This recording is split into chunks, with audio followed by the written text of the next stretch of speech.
Hi Josh, welcome. Thank you. So today we are here with Josh Parks, who's a compositor, but I think let you introduce yourself. Yeah, so thank you. Yeah, so I'm a compositor in the film, TV industry at the moment, but used to be a lot of film.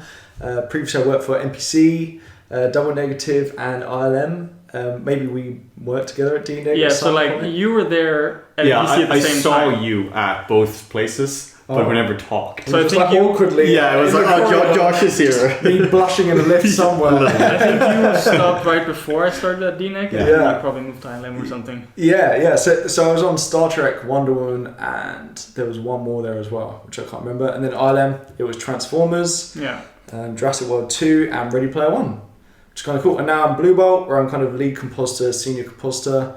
Doing a few different things there, which is mainly TV, because now due to like Netflix, Amazon, as we said earlier, TV, Apple TV Plus with Oprah or whatever, maybe she needs some like wrinkle removal and stuff. But I mean, so there's a ton of TV stuff. So they did that film with her, like A Wrinkle in Time, I think, where she's like a giant fairy godmother or something. I think that was Oprah. I love it. I haven't seen it. It's probably well, we're probably going to be removing those wrinkles in time at some point in my compositing career. But so that's what I do. And then also, Henning got in touch with me and put me forward for a university in Norway because I was to do teaching. And then I run compositingpro.com, which is a compositing tutorial website where I train people in one-on-ones and training and stuff. So yeah, it's kind of a mix of everything really. Yeah, we kind of I guess we kind of we do kind of the same thing. Yeah. But just like in kind of different fields. Like the same within VFX, but like more focused on the modeling part, you're more focused on the compositing Exactly. And I think everyone's kind of bounced ideas off each other, right? Yeah. Like everyone's kind of seen what other people are doing and maybe been inspired by one or two things, and then maybe you put your own twist on it and stuff. So yeah, that's kind of what I do so far. And then I think like you guys, I've got a huge passion for helping people to get into the industry and actually getting them into a job that they love doing. Yeah. Because what an amazing... I think that's such a great thing to do, right? Yeah. Like, there's not many people in the world that do a job they like, unfortunately. So if there's anything you can do to nudge them in and help them to get in, I think that's a great thing to be involved in. Which is why we're here like now. we all three got started was that we felt like we had accumulated a lot of knowledge, like doing stuff in the industry perhaps, or like before all that, and then we just wanted to teach, and that's sort of like just evolved, and all of a sudden you have a platform where you sell stuff to people. Exactly. Well, they kind of complement each other pretty well, right? Like we're headphones on generally in a studio for 6, 7, 8 hours a day, and then I think if you're an outgoing person, a bit of an extrovert, and you enjoy talking to people, then I think it complements it so well, and it's something else that maybe if you are that kind of person you take for granted, that it's such if you've got that combined with the other set of skills of, hey, I'm an artist in the industry, then it's such a great set of skills that you can then go, and it's kind of, it seems to be not that, like not many people can do that. So I think but it's also, I think a lot of people do want to teach at some level, but they always they never get started. There's a lot of work to start teaching. It's a really hard skill to learn as well. It's one of these skills which you don't really realize as a whole separate skill. Like 3D modeling and compositing and teaching. Just because you're good at compositing does not mean you're good at teaching. No, exactly. Completely separate skills. And me doing teaching personally, that's the thing which has improved my skills the most in CG probably. It's like going back to the fundamentals and it's such an interesting experience doing it. You get to meet so many cool people as well. And it's really rewarding to be able to help people, like you said, like getting into the industry. It's such an interesting industry, and just being able to give people a little push here and there is really incredible. I think it's the we briefly talked about like the reluctance of sharing like in the industry because there's so much like I think telling me a secret. I think some of it stems from like the way that we also work like at companies, like the way that everything is NDA, you can't talk about any project, and you're on a contract and you're freelancing, so it feels like my god, everyone's competing for their it is very competitive, and it's like, oh, okay, maybe I can push my salary, maybe I can get a little longer contract. So I think just the way the industry is made up is that it doesn't exactly inspire people to want to teach. Maybe sometimes internally people want to teach a little bit, but people try to keep their secrets to themselves. Whereas actually, like, you learn a lot from teaching, and other people will learn a lot from it as well. Yeah, completely. Like you spend so much time accumulating little tricks in all your scripts, and when I was doing texturing, you get your own little private library of textures, which you just stolen from other people. So but you don't want to share you don't want to share your contraband with other people because it's yours. Yeah. But I just found that the more you share it, the better it is in that regard, because then you get to meet interesting people and you get to learn their secrets as well. And if your job is reliant on 4 nuke hotkeys and 10 nuke scripts you accumulated, you're not going to have a job for a long time, which is clearly not why you have a job. Exactly. Deep fundamentals and all that. And none of us would be here unless someone shared their knowledge with us. No. Do you know what I mean? It's like no one would be in the industry because it would just be one guy who learned it once, and then maybe he's retired now, and he's like, well, that's the VFX industry gone. He kept all his secrets. Yeah, exactly. And now we're screwed. So it's such a stupid thing. It's like nothing would ever progress. And we were saying earlier about the fact that, like, in any other industry, so chefs, for instance, with their it's like the dream for a chef to have a cookbook. And again, it's just like, that's all of their recipes. Yeah. Why would you, in our industry, imagine doing that? It's just like, why would you give everyone all your recipes? Doesn't that mean that, why would they ever go to your restaurant ever again? And it's what people still do, number one, and you appreciate how tricky it is as well and how difficult it is for them to do that. So if anything, it makes you appreciate the work that person's doing even more because you know exactly how much has gone into it and how tricky it is to learn. So it's just, I think people don't look at other industries enough. In our industry, it's very introvert, very kind of closed. Everyone just looks at their own. Yeah. And I feel a lot of the problems that people say about this industry are generally problems in a lot of other industries as well. But because people only know people within this industry, it feels like it's a industry thing. Here. Yeah, it's kind of like, well, maybe it's just the fact that having a job. Do you know what I mean? Yeah. Some of the stuff. Yeah, but I think, like, in terms of like just the teaching and learning from other people, I think what we talked about as well is like it's not, just because you learn a technique doesn't mean that you can steal someone's job. Yeah. And I think a lot of people that want to try and sell, like they think about selling stuff, maybe they think about selling their own projects or whatever it is, they're reluctant to give that away because they're so emotionally attached to what they've made. Yes. And they think, okay, if person B sees what I've done, they'll be able to break it down and then they can just recreate it and then I'll be redundant. Yeah. Even though, like, that's never going to happen. Yeah. Like, instead of looking at it in a way like, okay, you can actually teach someone something. And they can learn, okay, I get a little faster at modeling, or maybe he's texturing this way, or like the comp looks like this. Oh, okay, that's clever. And it's the whole practice thing, right?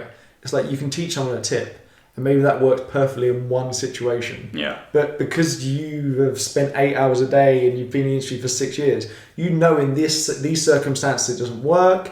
You know that you need to adjust it in these circumstances. It's not just a case of, oh yeah, and then you click the button and put the number 0.5 in and then you're done. Do you know what I mean? It's like, that's not what it's like. It's like, not every green screen's the same in my job, and it's the same for you. You've got to make the subjective decisions that are very hard to teach.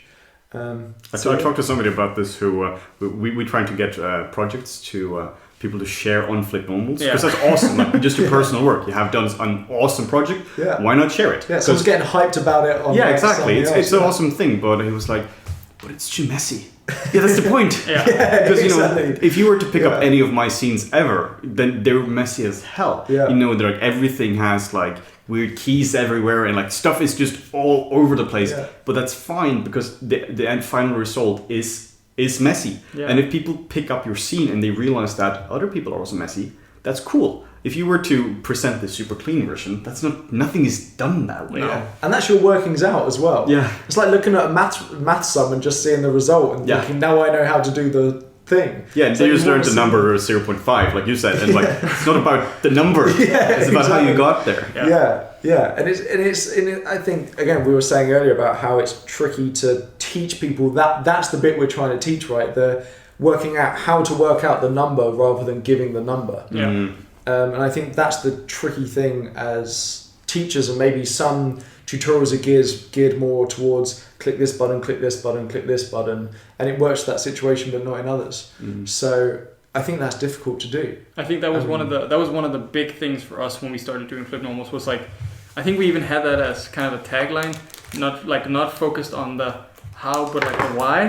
Where you go, okay, I mean, yeah, it's fine that you know how to make a sphere, but like, okay, or retopologize a sphere, I guess. But like very hard. Teach me, Martin. Teach me how to make the sphere. I'm ready. This is why we have FlippedNormals, guys. But like more like, okay, why do we place the loop there? It's not so much like, and I think a lot of people when they follow tutorials, remember we had one guy go like, we had retopology tutorials like, I don't want to buy it because you don't show how to retopologize the inside of the mouth, specifically the inside of the mouth. Whereas like, well, if you do the course, you'll be able to apply like the principles of how to do retopology to any shape, not just like a monster shape, also the inside of the mouth.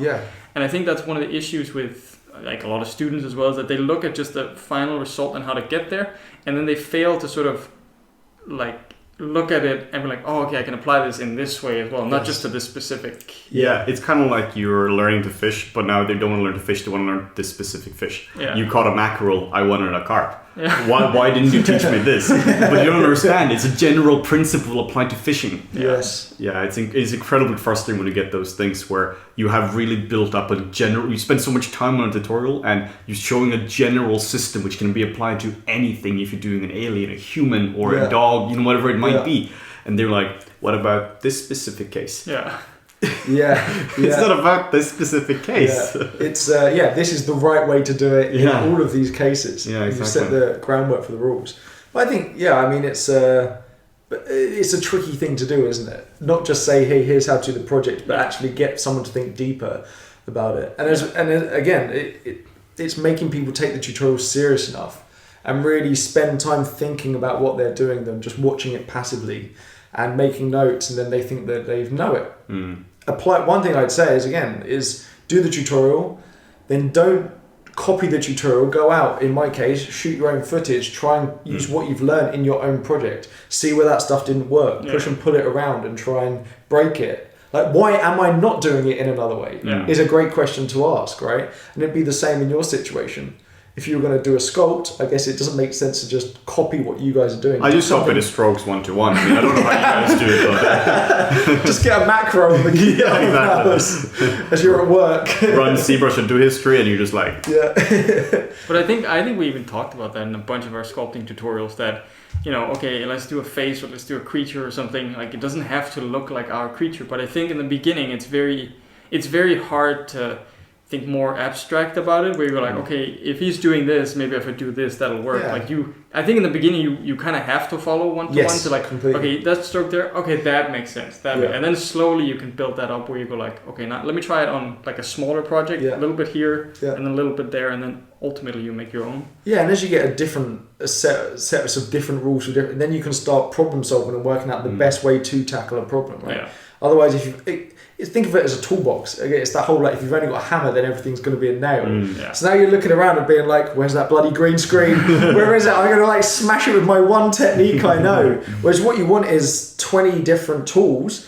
And it's because again, when it comes to keying, most people seem to think that a professional compositor can look at a green screen and be like, oh yeah, that's this note. This note is going to do this. And you don't. What you do is you lay out all your tools. Okay, this one didn't work. Okay, this one works well here. This one works well here. And it's about piecing all that together.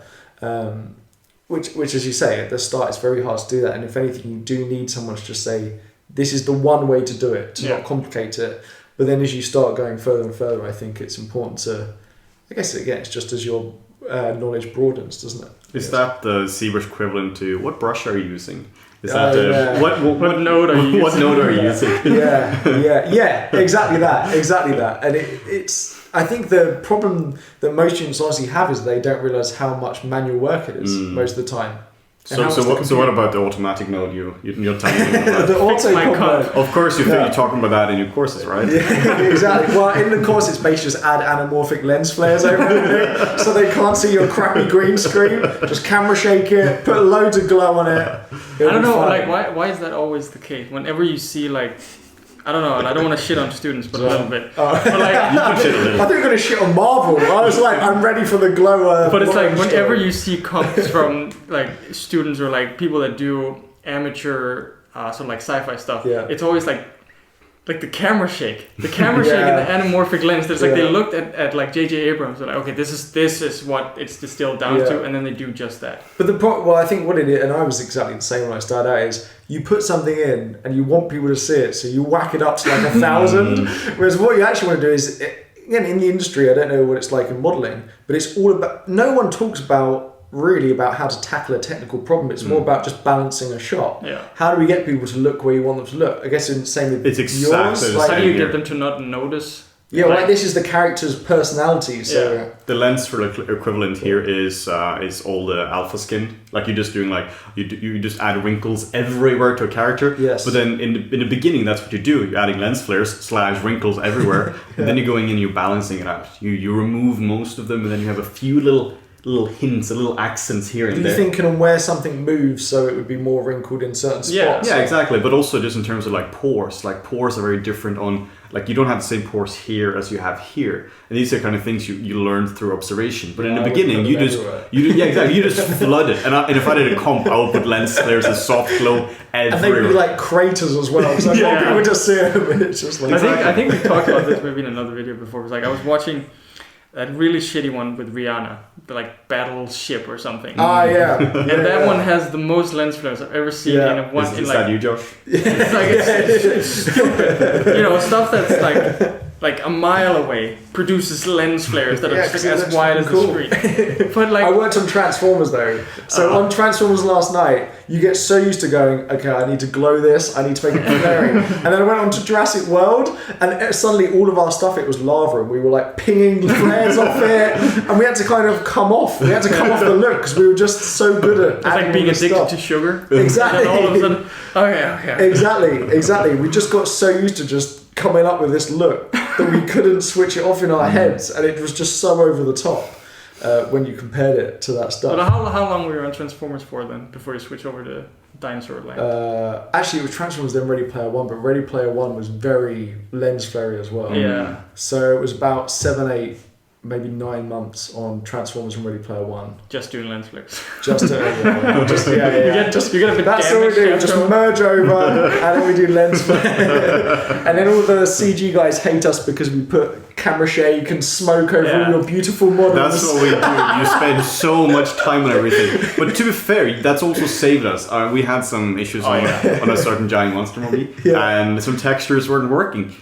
Maybe we add a smoke element on top of that. Yeah, like some dust that just flies off. It's like, okay, I can't see the texture if you anymore. add if you have shitty textures and you have a bit of camera shake, thank you. Exactly. Thank you so much. Yeah.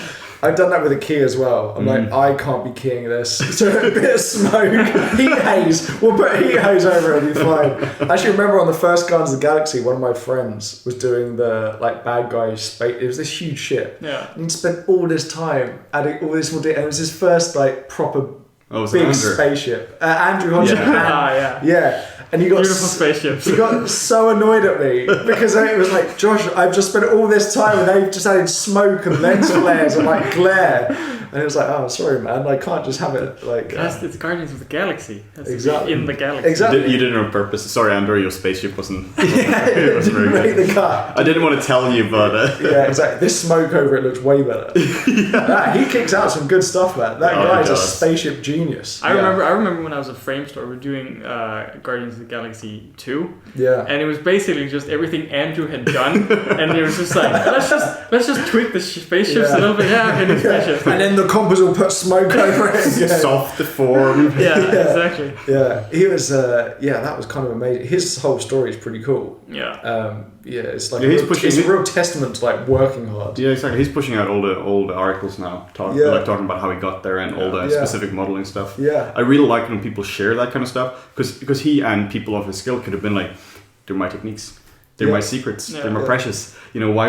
Why would you want them? Yeah. But then you might take my job. Yeah, it turns out nobody's going to take his job because they know an effective or triple edging a spaceship. It's like a fundamentally different level. Yeah. Where even if you can technically model as well as somebody else, to have somebody of that skill set, you're talking about a design level. Yeah, now it's the eye. Exactly. Yeah, exactly. Now it's his eye. It's not anyone can learn read topology and take a scan of something like that and do really good topology. In a few months of learning it, but that's not why you hire somebody like that. Yeah, and think about logo design. Like I can guarantee you that everyone listening to this and us, we can draw a Coca-Cola logo. But they're not going to pay us like hundreds of thousands to come up with a logo. No, exactly. Do you know what I mean? It's the same thing like branding companies, marketing companies. There's a reason that they all exist. Like they exist because they have professionals doing the job. It's the same thing with VFX. There's a reason we exist. Exactly. Like if anyone could just make like Avengers, then you wouldn't hire like a studio and give them like 300 million to do the Avengers. Yeah, but part of me wonders if people actually do think that they're artists then. If they think that their jobs can be stolen if you just teach them how to click buttons. This is something we talk. If you thought you were an artist, exactly, you I can almost guarantee David Hockney's not shitting himself. Do you know what I mean? And all these actual art, exactly. But we talk about this a fair bit though. But if you can only do your topology, you are in deep trouble now in the future because that is currently being done by a lot of people in China and India. Yeah. And then I'm sure it's in your field as well, all roto stuff as well. If you can only do the craftsman stuff. Yeah. That stuff is already gone / going away / being replaced by AI in the next 10 years. So you gotta learn the artistic side of it. Do the subjective stuff. Yeah. Do the stuff that isn't right or wrong and it's completely subjective. That's then I would argue that you're pretty safe. Yeah, because if you have a good artistic eye, then you're fine. Yeah. Yeah. One of the things we talked about in terms of like how it's kind of getting trickier to get into modeling. Like if you want to start as a modeler, just because the entry level jobs that it's the same thing. Like okay, now all of a sudden you used to be able to start with roto and paint, and then you would like move up, and now so it used to be match move. Match move. Was it match move for you guys? Yeah. Well, I know. I just for modeling though. Yeah, we didn't, but a bunch of people went through like running, match moving, and then maybe layout and then modeling. But all those positions, well, it still exists, just not internally in the studios. They're in a different country right now, so it just means the bar of entry is so much higher. Yeah, I think it's a different game plans. So I tell a lot of my students, well, then we're not going to worry about roto prep reel. So you kind of go all in. No, like you go for broke, right? Cause it's like, and basically the strategy I do with my students is kind of working is because places offer internships now. So I've got a student who's going on to an internship at Animal Logic. So I think companies are starting to recognise it, and UK government's pushing internships and apprenticeships more. Apprenticeships are awesome. Yeah, and they love it as well because like half the salary is paid by the government, so companies love that as well. But yeah, so I think the game plan is if you want to get into the industry as a junior, is you either get good enough for them to hire you as a junior comper, it's if you're not good enough for the big companies, then be a comper at a small company, earn your stripes a little bit. And then get the chance at the big company, or hopefully get on an internship or apprenticeship. And I got in on an internship. NPC same for me as well. Yeah, for me. I mean, that's what we talked about before. It's like maybe, like, let's say you want to be a concept artist. Maybe don't go for the concept artist at you go to Blur Studio as the first thing. Maybe that's your dream job, or you want to go to Riot or something. It's probably not going to happen. There's nothing wrong with like building like up slowly. Yeah. Like your first job is never going to be your dream job. But here's what you can do, and this is what I get students to do, is, what you do is you add all these people on LinkedIn that are at the companies you want to work for. You need to start talking to these guys before you even stop your studies, or before you even have kind of got into the industry. Yeah. Start emailing people, ask for feedback. Then you're going to start building up a bit of rapport with them. Don't bother them, but every 2 to 3 months, drop them an email and say, hey, really love what you did in the show reel, or hey, love what tutorials you were kicking out. I did a similar thing on my own. Wonder if you could give me some feedback. Hey, here's some feedback. Then in 4 months' time, say, hey, I listened to your feedback and I've got this other shot now.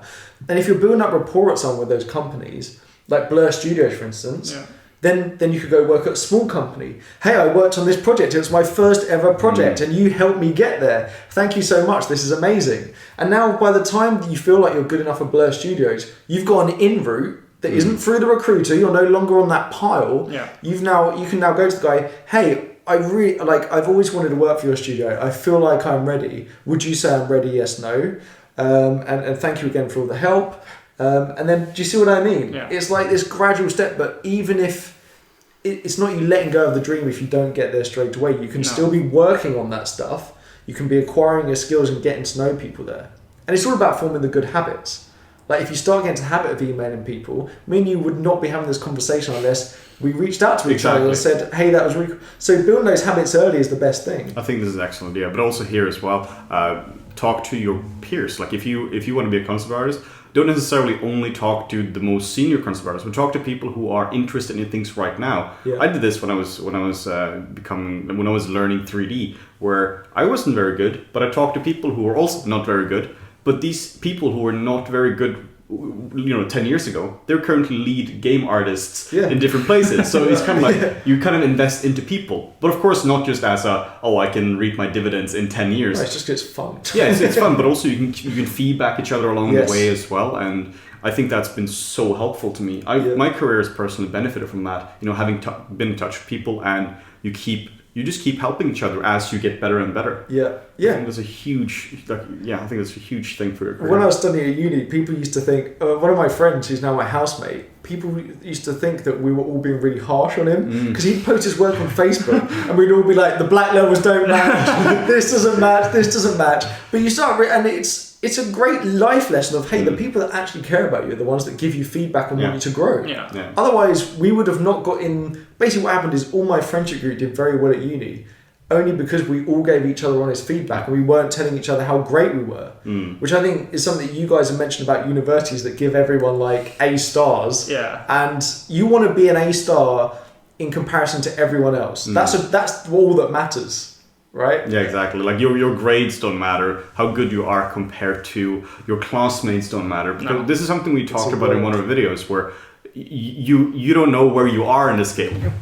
Just continue. You don't know where you are in the scale from good to bad. You just know you're floating around here. You don't know if the scale is up here or down here. Yeah. Because you just keep comparing yourself to your peers around you, which might just be honestly really mediocre. And if you're the best of the mediocre, But this is why it's important to try and get into I think you can use that same thinking in regards to getting into a big company, right? If you get into a big company quick, you're now comparing yourself again to some of the best people in the world. So it'll accelerate your learning even more, because now you're not at maybe a smaller company that's not specializing in certain areas, and you think, hey, I'm the best comper in this little small world, and then you reach out to the real world and you're like, oh my god, I can't believe that there's all these people. That's why we talked about like the whole don't have your mom critique your work, or like it's the issue with like having friends critique your work, is that you have to be sure that the friends that you have critique it are actually critiquing it, and like they're not trying to spare your feelings. Like it doesn't matter how you feel about it. It's just purely, what does it look like? Well, what you do is show them your work. Don't tell them it's your work, and be like, oh, God, can you see this rubbish I found online? And then see if they lay into it. See if they lay into it or not. Yeah. I mean, what a test. I think that's incredibly important to find people. And this is the same with everything in life. We could be using this, if we were in a completely different industry, it'd be exactly the same advice. And I think that is generally the best advice in this industry, is the stuff that can be used in multiple other things. Just like copying other people, right? Like find the stuff that works. If there's someone in your class that is incredibly good, and companies are going to them, well, what's he doing? Just copy his. How much time is he working a day? What kind of stuff is he focusing on? Who's he talking to? How does he act with people? Or how does she act with people? Or whatever. Do you know what I mean? It's like you can just learn, see the people that are doing the best, and copy them. Yeah.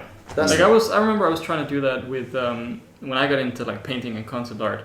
Was that like I didn't really know much about painting and stuff. So I just started painting and do what other people did, and then you slowly start to develop a style. Then you find an artist which has a really cool style, and you're like, okay, I'll just copy them for like 3 months. I'll do exactly what they do for 3 months, and then then you get close. You're like, okay, how can I use this and like make it my own? Yeah. And you copy some other artists. You're like, okay, this stroke is pretty cool here, and then like slowly you develop your own style from just copying people. But it's the same as we were saying earlier. When you start out in the thing, you just want to know one way of doing it. Yeah, exactly. And then you slowly build up this repertoire of all these different skills and tools that you can use. Yeah. Yeah, I think that's incredible. I did this with Dishonored when that came out. I absolutely loved the art direction for that game, particularly the first one. And I just kept on replicating the sculpts. I looked at the concept art and tried to do my own interpretations of that. Yeah. And from that, I developed just my own style from that. And that was was very interesting, and that came from replicating other work. Yeah. It was also interesting what you were saying before about a good way to really learn is to get into a big studio and get your ass handed to you. Of course, that's hard because, now first you got to get into the studio, which requires a certain skill level. Yeah. But in school, we both were a pretty decent level there. We were a small school and we were pretty specialized what we were doing. Yeah. But then I got into MPC and I got my ass handed to me so hard. It was absolutely... So you always walk in with confidence the first day and then you walk out like, I know nothing. Yeah, you're like, you are up here and you get punched in the gut every single day. Yeah, I mean, there's something wrong if you leave the first day and you still feel like a hot shot. Yeah, exactly. And that's not to say that, VFX breaks you down in that regard. It just breaks down your ego in what you think you can do. And that's a good thing because you improve so much. Yeah. You have somebody next to you who's doing, top row ZBrush central work, and the person next to him is also doing it, but better. And next to him is also doing better, and you're down here. Yeah. And you shouldn't see it as an ego thing, as, oh, they're better than me, therefore they're better people. You should ask them to critique your work. Do sculpt overs, force them to take your sculpt and actually work over it. That's probably one of the things I learned the most from, and that's where like my work became more refined, where it became less like lens flares everywhere, where it became more balanced. Yeah. Just from looking at these excellent sculptors. But I think there's something to it, like in terms of like getting feedback and critique, like what you were talking about before. I mean, it's something we've talked about plenty of times as well. But how do you approach it? Because like we see it a lot as well. Like the emails that we get and messages we get from people have a tendency to like be very entitled with the feedback. They're like, give me this feedback. And I see. You're like, oh, okay, maybe I'll give you feedback, and you don't hear back from them. So it's kind of like, okay, I felt like I needed to reach out to someone, and then they think they did their part. Yeah. There's no follow up. Like there's nothing after that. But the thing is, I always think that it's, again, that's going to bite them in the arse. Yeah, exactly. Right? Like the habit is how to email people and how to then reply a bit later and build that relationship. Like that's the habit. It's learning how to network. Yeah, exactly. I think when it comes to emailing people, there are two things you really got to keep in mind here. One is be brief. Like, if you're working, like I were to email you and I was a student, I know that how busy you are at work and how busy you are with your students after work as well. Yeah. If I write a full A4 page, I've had that before. And it was a one block of text. So I'm just taking a wild guess here. I did reply to it. I did. Good. I go no. Because it's going to take me like 20 minutes just of going through it. I can't do that. Yeah. So if you keep it brief, good. Chance we'll actually have time to read it. And second off, be kind. Yes. Don't be entitled, and then get back to them afterwards. Yeah. So important. Update it. So here's the template I give out to my students. So it'd be like this. Hey, heading. Less charming, but you say, hey, so and so, really love the stuff that you did on this film. I saw it in your show and it really inspired me in my work. Done. Then you say, I'm a student currently studying at this. I've just made a show reel. I'm a compositor. Would it be possible for you to take a look at it? I know you're really busy, so if you don't get time, that's completely fine. Thank you again for making awesome work. Perfect. Yeah. Brief, short, polite. And also break that up with like spaces between. Yeah. Punctuations. I also, use emojis. It's fine. Yes. It's fine to have. You don't have. You're not talking to the VP of Deutsche Bank here. It's fine to act like a human. Don't overdo it. Don't act like a teenage girl. But it's fine to have personality here. Exactly. And also make sure your link works. The amount of times I've gone on and it's like, the YouTube isn't working. They've gone, I've set it to private. Yeah, if you have a password thing and I don't get the password, I'm not going to email you back for the password. Yeah, it's a tricky one. I think, just being aware of time. And so in regards to the email thing, every Christmas I send a thank you email to everyone that I emailed. I have a list of everyone I sent an email to asking for advice. When I was at university, and I email them every Christmas and update them with where I am and what I'm doing. Nice. And one of them is a VFX soup at NPC New York. And he's like, hey, if you ever want a job here, you can just... But it's the same thing as what I was saying earlier about how you email the guy at Blur Studios before you... It's like now it's just he knows I'm a nice guy. I've listened to his feedback. I've just keep emailing him, just saying thank you, because it's important for me to do it as well, because then it makes me realize like what a great thing that was, and it's great to be able to help the students and do the same thing for them. But just keep building up that relationship. Like keep emailing these people every Christmas and update them. They're invested in your future. Like you guys, if someone did your tutorial, they dropped you an email and said, hey, it helped me get a job at this this studio, you'd be totally invested. Yeah, you'd be totally invested in them. We have that sometimes where we get people who, like in the comments or in just send us emails, and it actually mattered. You know, some of the training we've done has actually really helped people. Yeah. Like that's honestly one of the most flattering things you can have. Yeah. It's not about getting likes or, you know, whatever. It's all about being able to genuinely help people, like bring results into something. Yeah. I mean, that's kind of amazing. Yeah, that's what we do, right? Yeah. You don't do this kind of, you don't go into this field here to make mad cash. No, exactly. That's not on the agenda for anyone. No, exactly. You know, it is always to genuinely help people. Yeah. And that's also what it comes down to when it's giving feedback as well. This is something I think we've been talking about before, where if you give somebody feedback, you're supposed to help them, genuinely help them. Yeah. You're not there to destroy them.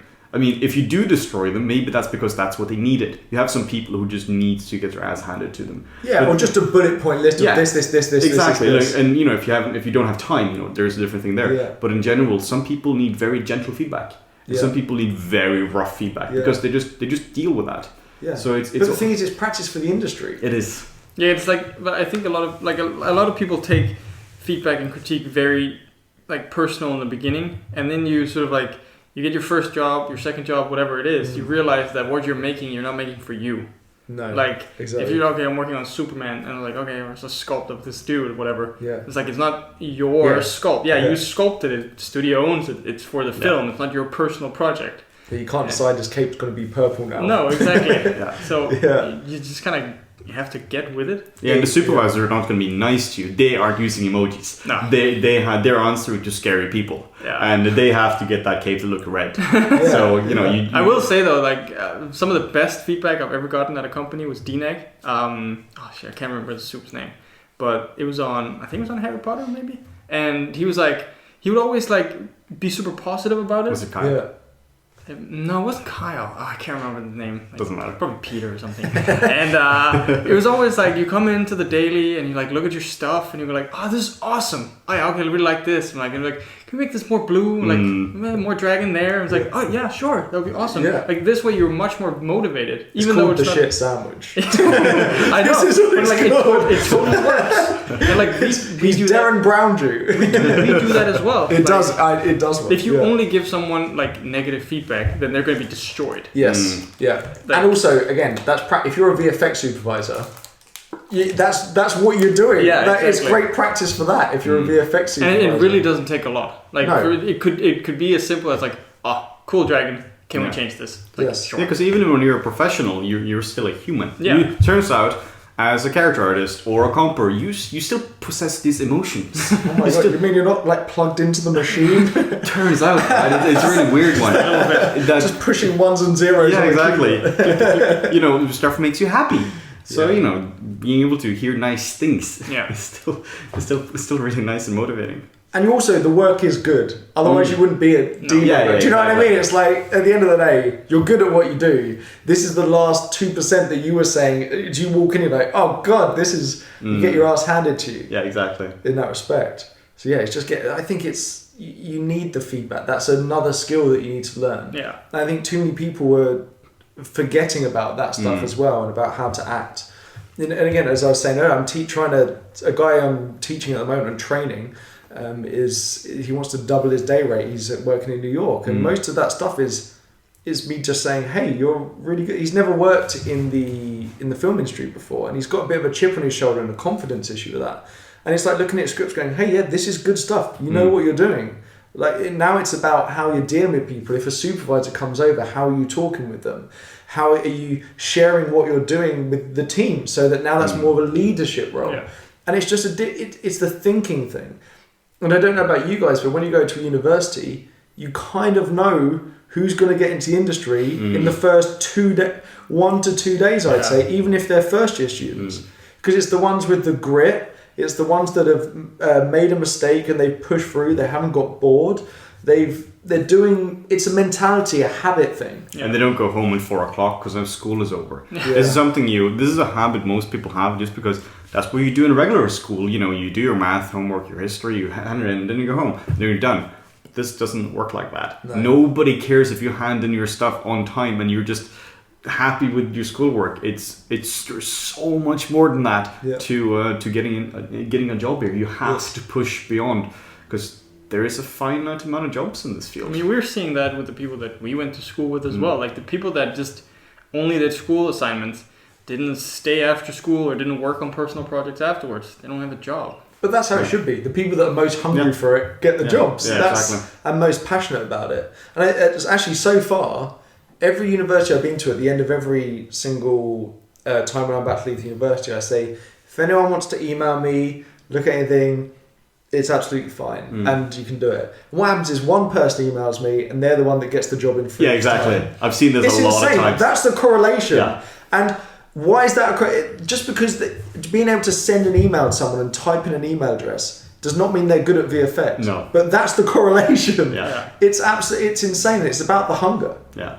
And that's the biggest thing. And as I was saying to you guys earlier, I've been going to the gym for 4 or 5 years. You wouldn't notice it at all. Like, you wouldn't notice it at all. And it's I've still got the body of an Edward Snowden-esque, like Damien Helen Mirren character. And yeah, it's because I don't, and I realised this a year ago, so I actually don't really want it. It's not a priority in my life. And that's why I didn't get, yeah, exactly, yeah. You start blending eggs and doing all sorts of stuff, but it's, you have to ask yourself, if you've been doing the same thing for the last 4 years and not seen a result, then maybe you need to do a different recipe, right? If you were continually burning a cake on a recipe, you wouldn't keep doing the same recipe. You would change it. And you need to make sure, and again, this is what I need to do as well with my gym stuff. It's like, if I do the same stuff and expect a different result, that is stupid. Yeah, something we've been talking about as well is this kind of leads into the whole practicing wrong kind of thing. Because keep doing the same thing over and over again and you keep getting some results. You got to move something around here. Like, just because you're working really hard doesn't mean you're having any progress. No. You can go to the gym and you can be super sweaty at the end of it, but maybe you practice wrong in the sense that you get injured. And now you just get screwed over for life. Same thing in 3D as well. Like we briefly talked about before recording that, if you want to sculpt, if you want to become a good sculptor and you just keep on sculpting a face and you just keep sculpting the same thing over and over again, but you don't have reference. You don't know where you are. You don't know where you are in relation to anything. No. So now you just get really good at sculpting this shitty face. Yes. So it's so easy to practice wrong as well. Yes. And that's why you have to do what you were talking about. Email people who knows what they're talking about. Yeah, just to nudge you. Yeah, exactly. It doesn't have to be that they're doing paint overs. If people ask me for feedback, most likely I don't have time to do a paint over. Yeah. But I'll be like, read this article. Yeah. Look at this reference here and compare it to it. And it's just a little nudge. You're just shifting the rotor a little. But it's interesting how you have. I feel like you have two categories of people where you like. There's the people that you give feedback that really need it. Like they really need it and they're really hungry for it, but they don't really want it anyway. Then there's the people that like second day at university, you're like, okay, this guy's gonna get a job. Yeah. Like it's very different. I feel like with those people, you can kind of nudge them. Like, maybe try this, maybe try that, because they already have that mentality of like, okay, let me try and troubleshoot. Let me go this. Let me do this. It's no ego. Yeah. It's knowing that they don't know. Yeah. And they're just gonna go with it. Yeah. And they trust it. It's just an ego. I feel like it's maybe an ego thing. Or could be. Yeah.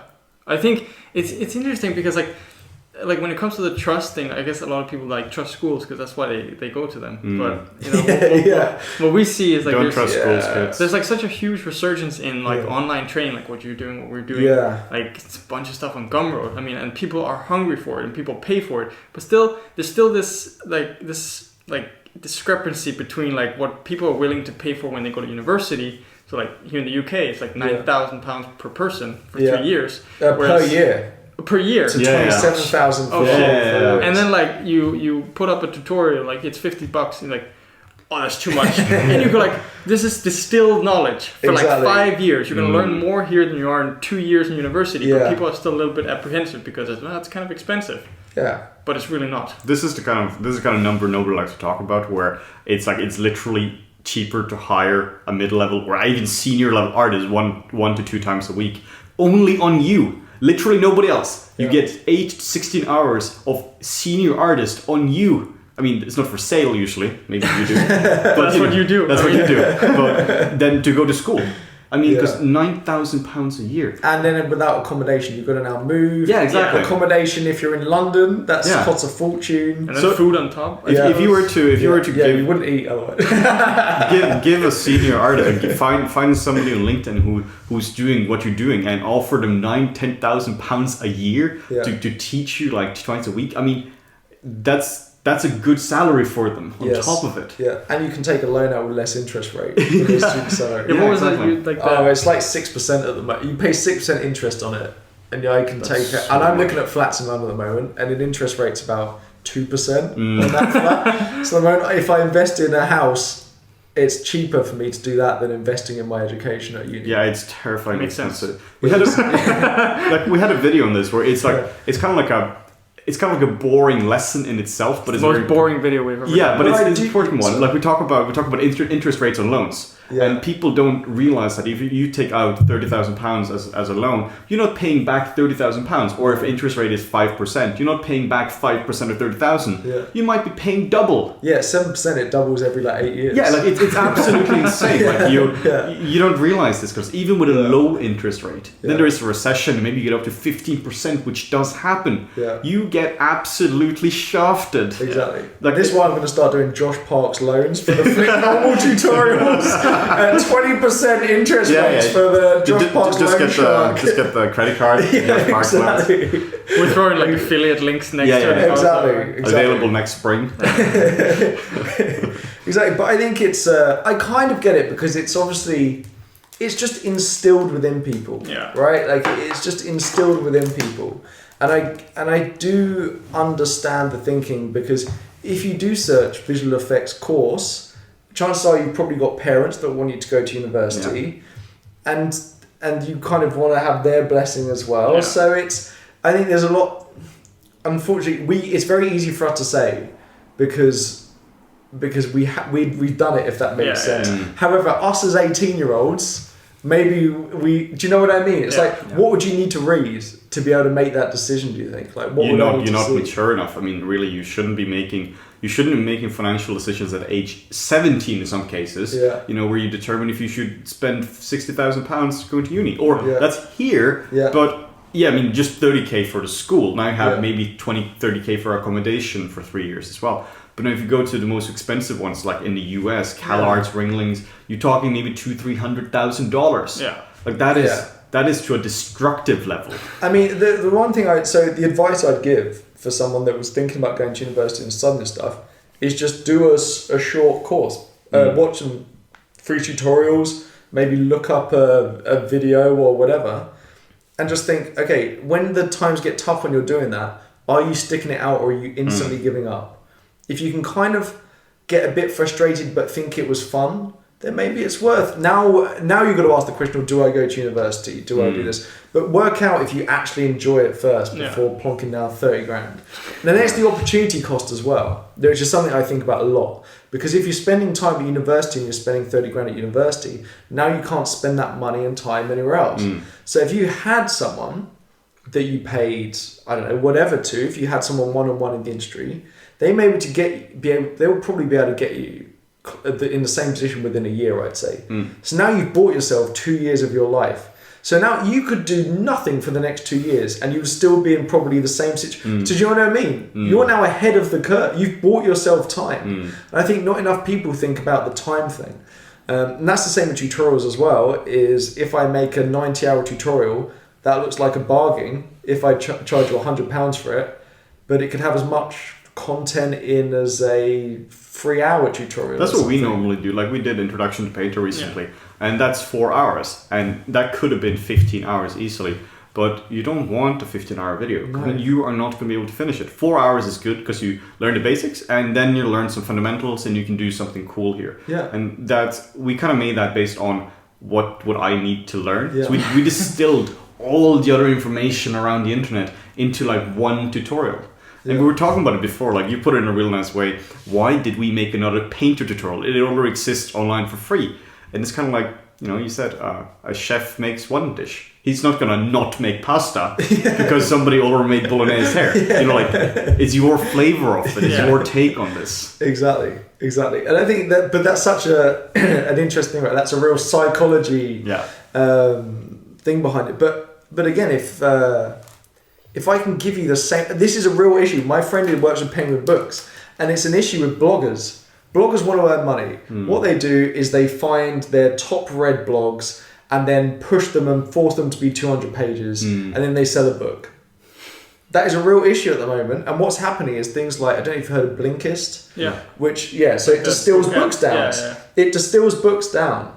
And people are paying for that service because books are being just forced to be 300 pages and things like that. And a real hero of mine is a guy called David Heinemeier Hansen, who runs a company called Basecamp, and Jason Fried, and they release books which are just short. You can read them within 2 hours, and you have more actionable points in there than a book of 600 pages. I find that both so charge often. the same. Whenever we going through like some of the business books we're learning now too, because we need to learn some business. Yeah. It's usually like, maybe it takes 10 hours to read it, to listen to it, and there are usually 2 points, 2 things I came out with there, which is important. Maybe 90% of it is like anecdotal, and like 50% of the anecdotes are the same. So. And the amount of VFX tutorials, like the only reason I make tutorials is because I'm pissed off at the current tutorial.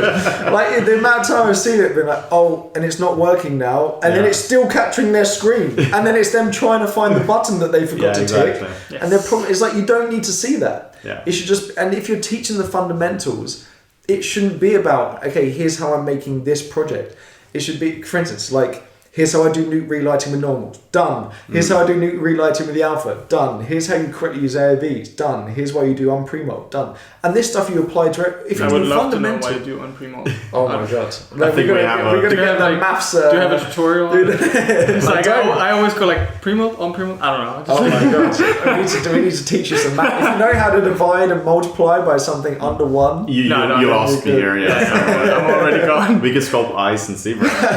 I'm curious, actually, you mentioned mistakes. What do you do when you make a mistake when recording a tutorial? Do you leave it in, or do you always cut it, or do you sometimes leave it in? So the way I do my tutorials is each video is about 10 minutes max. So it's really short because I'm just showing techniques. I'm not showing here's me doing making the project. Because what's the point? What's the point again, I don't want people to copy the project. The whole point is you practice on the project, and now you've got a ton of things that people, there was a CG supervisor at NPC in New York who was saying, hey, I bought your keying course. It's awesome because now if I get a keying shot, I just look up the little bit. It's like looking in the appendix. Okay, look, I've got that type of thing. Bang, it's a 5-minute bit. Here's how to tackle that problem. And that's the way it should be. That's usually how we structure the chapters as well. Like, let's say we do a project-based one. It'll be very clearly marked in terms of chapters. Just because, like with a substance one, you go like, okay, here's like smart masks. Okay, here we only want to do smart materials. Here we only want to do generators. Like oftentimes you see that with, let's say you do a free introduction on YouTube. It's like Introduction to Painter. It's like a 4-hour series. And it's just like, this bit is an hour. Let's paint this asset, but you don't know which part is what. And like then you oftentimes have that where it's, let's experiment a little bit, but you don't want to see the experimentation. You just want the knowledge. Yes, exactly. And also, I love you really have to think about what you're going to say if you've only got a short amount of time, and you've got to make sure that you're saying it in a really nice way as well. And it's the same thing. I'm just fed up of seeing tutorials that are just tutorials that you can find for free, and they've been dragged out to fill 80 hours, and then they've charged for it. It shouldn't be about that at all. It should be about the value that's within the tutorial. That's what it's down to. And if it can get you to a place that another tutorial would take 10 hours to get you, well then I've just done a better job of explaining it. But now I should charge less because there's less. It doesn't make sense. You're not charging based on quantity. You're charging based on how valuable is this, and if you can. If you can learn everything there is to know about compositing, at least all the tools or techniques there is in like 5 minutes bite-sized, that's a lot more valuable than... And you can come back to it. You shouldn't need to remember you shouldn't need to... Again, it's great to know how to key, right? But you only really need to remember it when you're doing a key. So you need to know where to find the knowledge. And that's one thing as well, which is great. I was on Ready Player One and I was building that keying tutorial. And then, I was on, I think, Transformers and building the keying tutorial.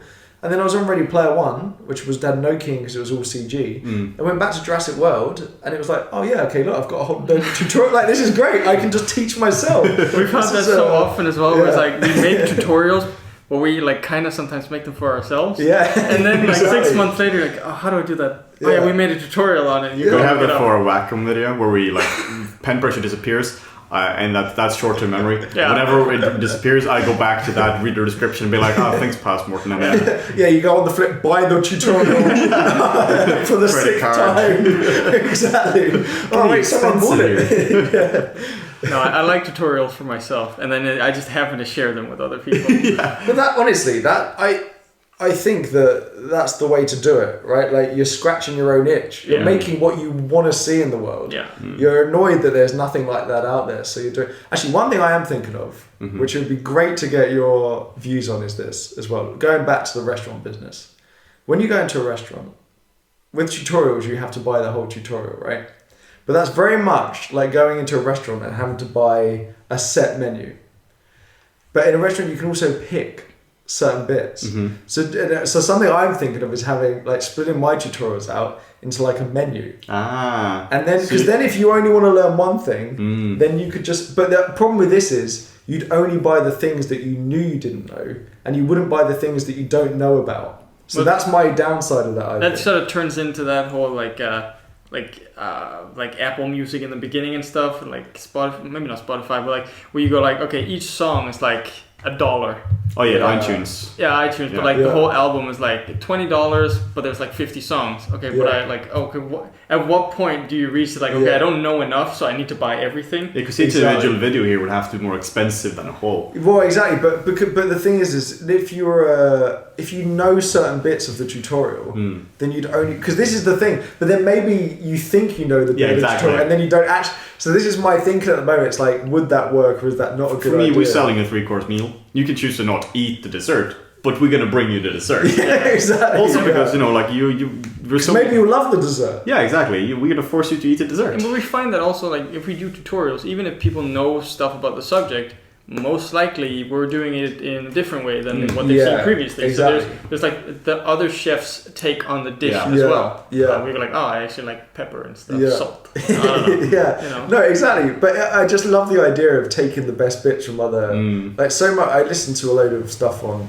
I find kind of hedge fund managers really interesting in a weird way. No, in a weird way. Because, okay, Josh. No, because it's so interesting. Because if you think about it, they have to bet on the future. So many people have opinions, but they actually, like, they have to put money on their opinion. And they can't just say shit. They actually have to go, yeah, I think this. Here's a big whack. Yeah, they're not a journalist who can just write some bullshit about VR. They got to research this stuff, and they want to know where they're wrong as well. That's the great thing. Like, and a lot of the stuff. So I was saying about like asymmetrical risk, which, as you guys said, can you explain that?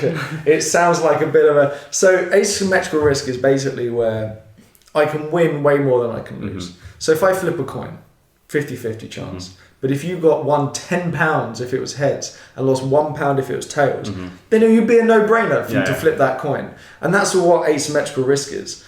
So again, when I left ILM, I went to a smaller company because I thought there's going to be way more opportunities there for me, potentially, than a big one. And the risk is, well, I have a year out of working on big films, but I've done that for quite a while now, and I don't think that's going to have a huge hit in my career. But there could be some really great opportunities at Blue Bolt, for instance, getting a chance to lead, trying out a small company. I've never done that before. So I've got a load of stuff to gain and not really much to lose. And I always try and think, and that with opportunity cost, which is basically you can only use your hours on one thing. So make sure if you're not using them in a certain way, then, do you know what I mean? You can only do something. You can't do everything at once. You've got to figure out the best way to do it. So those are two things I think about quite a lot. And it's just an interesting take to take all these ideas from other industries and apply them to ours. And that's, again, why I came up with the newsletter. I was following designers. They did a newsletter. And people at NPC were emailing around cool articles. Explain your newsletter. And I was like, this is stupid. But no, well, it was basically started out 5-6 years ago when I was at NPC.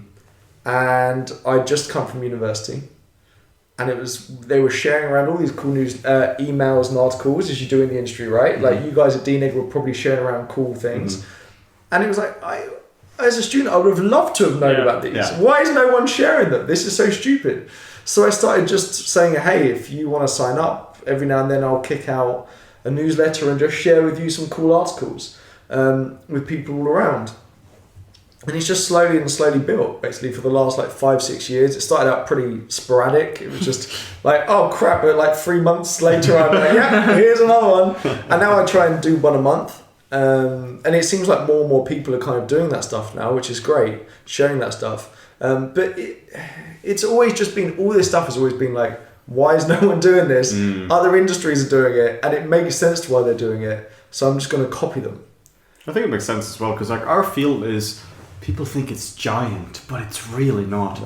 You think there's so many people in an industry, but they're just the same people in the same studios who keep shuffling around every 5 years. We all knew Andrew Hodgson. Yeah, exactly. Yeah. It's like you've been in a field for 3 years, and you know people in every single studio, at every single position, in every single continent. It's really ridiculous. After a few years, you have friends in every single continent on Earth, which is crazy. That's how small this field is. But I love that though. Oh, it's awesome. So good. But it's also the industry is super young. Yeah. So the fact that it isn't like other industries yet, it just kind of makes sense just because it hasn't had that much time to develop yet. Yes. Yeah. But it's great. Again, I was recently in Portland compared to Sweden. You go there, and they go, oh yeah, I know that guy. I worked with that guy, and hey, I know that guy. And it is just an insanely small industry, isn't it? And you can go anywhere in the world, and you kind of know a whole bunch of people. Yeah, we're going to Japan now, and we're going to meet the people who do zebra sculpting in a smaller city in Japan. And one dude, he used to work for DNIG. Yeah, exactly. So it's and he just happens to live in the city where we're going to be living. Cool. So I'm very excited for you guys to go. Yeah, sorry, we have. I guess when watching this, we might already be there. Yeah. Well, konnichiwa. You coming with us? You already know the language. But the crazy thing is so we land there, and then a week later, my girlfriend and I are visiting her parents in Tokyo. Okay. So we're just getting landed. The day after we land, we have a business meeting with the startup stuff. And then we have a little bit of time to settle, and then a few days after that we fly to Tokyo. Then you leave me alone. And then we leave you alone. And I think we're just gonna miss the in Fukuoka, southern part. We're just gonna miss the sakura season, just at the blooming, when it's peak bloom. So we're super sad about that. Oh man. Well, you may be there for the same time next year. Yeah, maybe. Yeah, I feel we're reaching a good conclusion. This. I think so. It's been a very nice chat. I have absolutely no idea how long this has been for. Yeah, well, that's an hour or something. Yeah, maybe. Something like that.